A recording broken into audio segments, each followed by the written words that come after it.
کہ ایک بار ایک چیونٹی ایک بڑا سا دانا اٹھا کر اسے اپنے گھر کی طرف کھینچ کر لے جا رہی تھی. اچھا وہ تو بیچاری محنت سے کھینچ رہی تھی اور اس میں لگی ہوئی تھی. اتنے میں ایک واسپ اٹھتے ہوا آیا. واسپ مکھی دیکھی آپ نے؟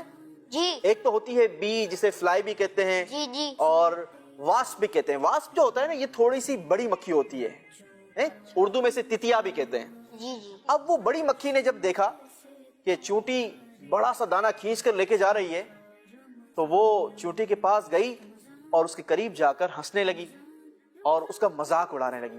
کیا اڑانے لگی؟ مذاق اڑانے لگی.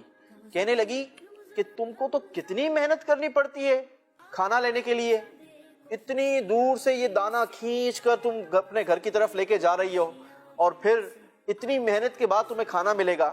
مجھے دیکھو, میں تو ہوا میں اڑتی رہتی ہوں, جہاں دل چاہے وہاں پر بیٹھ کر وہاں سے کھانا کھا لیتی ہوں اور مزے کی زندگی ہے میری.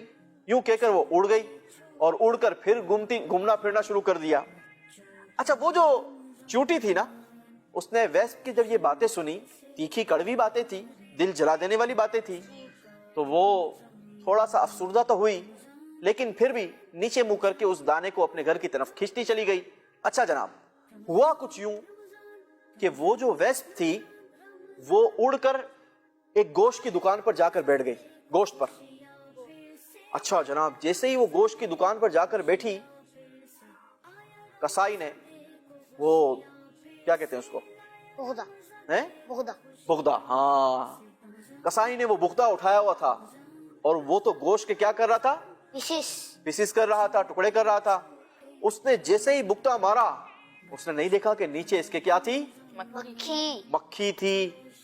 اس کا بغدہ لگ گیا مکھی کے جسم پر. اب وہ جو مذاق کرنے والی مکھی تھی اس کے کیا ہو گئے, دو ٹکڑے ہو گئے. اب اس چونٹی نے جب یہ دیکھا کہ میرا مذاق اڑانے والی مکھی, اس کے تو کیا ہو گئے, دو ٹکڑے ہو گئے.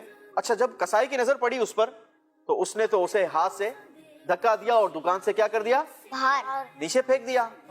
اب وہ چونٹی وہ دانا پہلے گھر پہ چھوڑ کر آئی, پھر اپنے دوستوں کی پوری فوج لے کر آئی اور جا کر اس کسائی کی دکان سے اس مکھی کو اٹھایا اور اب اسے بھی کھانے کے لیے اپنے گھر پہ لے گئی.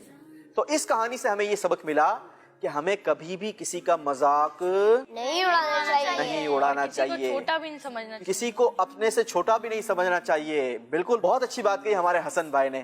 اللہ کریم سے دعا ہے کہ اللہ تبارک و تعالی ہمیں ہر کسی کا ادب اور احترام مرتبہ کے مطابق کرنے کی توفیق عطا فرمائے. آمین.